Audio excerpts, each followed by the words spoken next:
Assalamualaikum warahmatullahi wabarakatuh.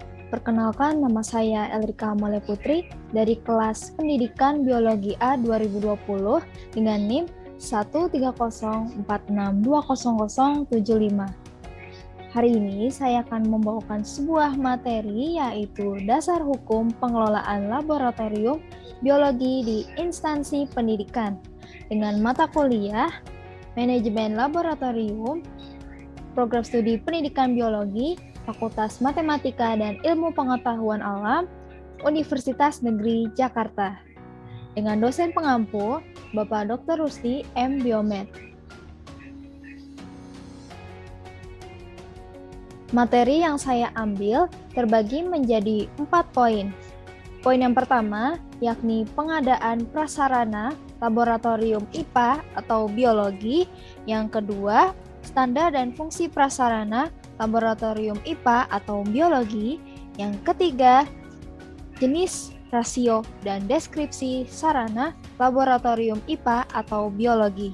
Dan yang keempat, yakni standar tenaga laboratorium IPA atau biologi. Submateri pertama, yakni dasar hukum mengenai pengadaan prasarana laboratorium IPA atau biologi. Pada Peraturan Pemerintah Republik Indonesia Nomor 32 Tahun 2013 tentang perubahan atas Peraturan Pemerintah Nomor 19 Tahun 2005 tentang Standar Nasional Pendidikan. Pada pasal 1, dalam peraturan pemerintah ini yang dimaksud dengan ayat 9, standar sarana dan prasarana adalah kriteria mengenai ruang belajar, tempat berolahraga, tempat beribadah, perpustakaan, laboratorium, dan seterusnya yang diperlukan untuk menunjang proses pembelajaran, termasuk penggunaan teknologi, informasi, dan komunikasi. Kemudian yang selanjutnya, pada pasal 43 ayat 1, standar keragaman jenis peralatan laboratorium ilmu pengetahuan alam atau IPA, laboratorium bahasa, dan seterusnya. Pada satuan pendidikan dinyatakan dalam daftar yang berisi jenis minimal peralatan yang harus tersedia.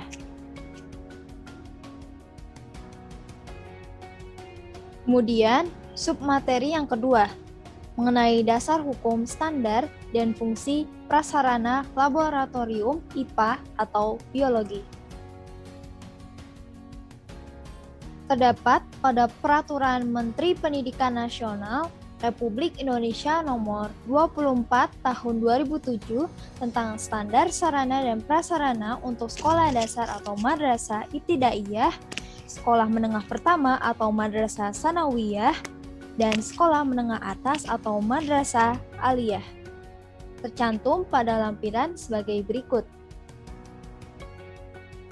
Bahwa pada standar prasarana laboratorium IPA atau biologi, saya mengambil 3 poin.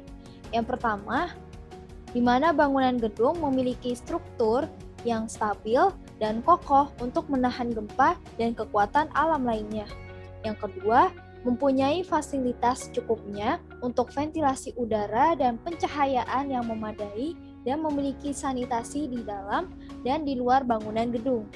Yang ketiga, bangunan gedung dilengkapi sistem keamanan, peringatan bahaya bagi pengguna, pintu keluar darurat, dan jalur evakuasi jika terjadi bencana. Kemudian, ada fungsi prasarana laboratorium IPA atau biologi, dan saya mengambil 3 poin juga. Yang pertama, laboratorium IPA dapat memanfaatkan ruang kelas. Mengapa demikian? Hal ini jika saat percobaan menggunakan bahan kimia yang aman dan tidak melakukan penggunaan yang khusus. Jadi, percobaan ini dapat dilakukan di ruang kelas. Yang kedua, sarana laboratorium IPA memiliki fungsi sebagai alat bantu mendukung kegiatan dalam bentuk percobaan. Yang ketiga, setiap satuan pendidikan dilengkapi sarana laboratorium IPA.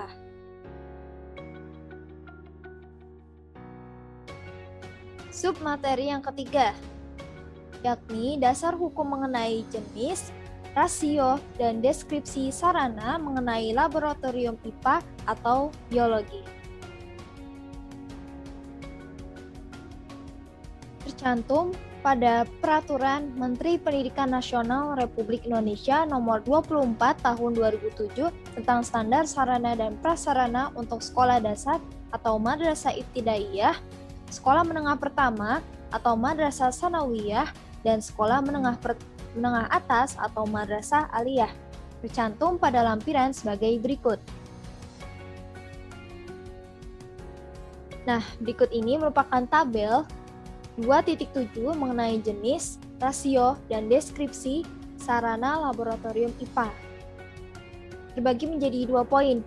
Poin yang pertama, yakni jenis perabot, terbagi lagi menjadi jenis lemari, di mana lemari memiliki rasio yaitu 1 buah pada sekolah, dengan deskripsi yakni ukurannya memadai untuk menyimpan seluruh alat peraga, tertutup dan dapat dikunci, dapat memanfaatkan lemari yang terdapat di ruang kelas.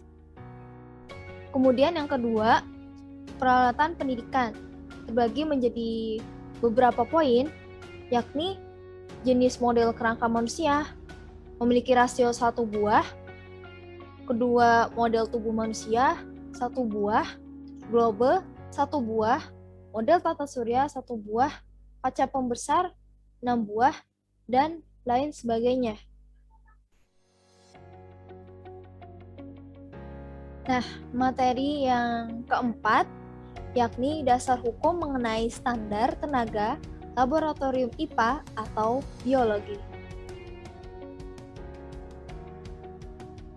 Dasar hukum mengenai standar tenaga laboratorium IPA atau biologi tercantum pada Peraturan Menteri Pendidikan Nasional Republik Indonesia Nomor 26 Tahun 2008 tentang standar tenaga laboratorium sekolah atau madrasah.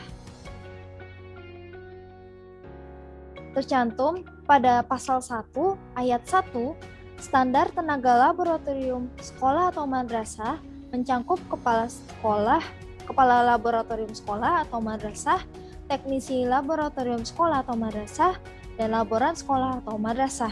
Kemudian pada ayat kedua, untuk dapat diangkat sebagai tenaga laboratorium sekolah atau madrasah, seseorang wajib memenuhi standar tenaga laboratorium sekolah atau madrasah yang berlaku secara nasional.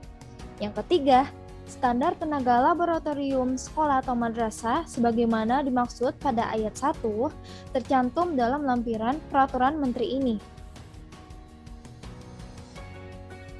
Kesimpulannya, bahwa dalam pelaksanaan pembuatan laboratorium biologi atau IPA di instansi pendidikan terdapat dasar hukum yang perlu ditaati. Hal tersebut dilakukan agar kegiatan belajar mengajar KBM dapat berjalan dengan baik, terutama saat melakukan kegiatan percobaan. Pemerintah pun memberikan peraturan yang sedemikian rupa agar kegiatan akademik bisa berjalan sebagai mestinya. Maka semua dasar hukum tersebut perlu ditaati tanpa dilanggar. Kemudian, ini merupakan sumber referensi yang saya ambil. Baik, terima kasih telah menyimak materi yang telah saya sampaikan. Kurang lebihnya mohon maaf. Wassalamualaikum warahmatullahi wabarakatuh.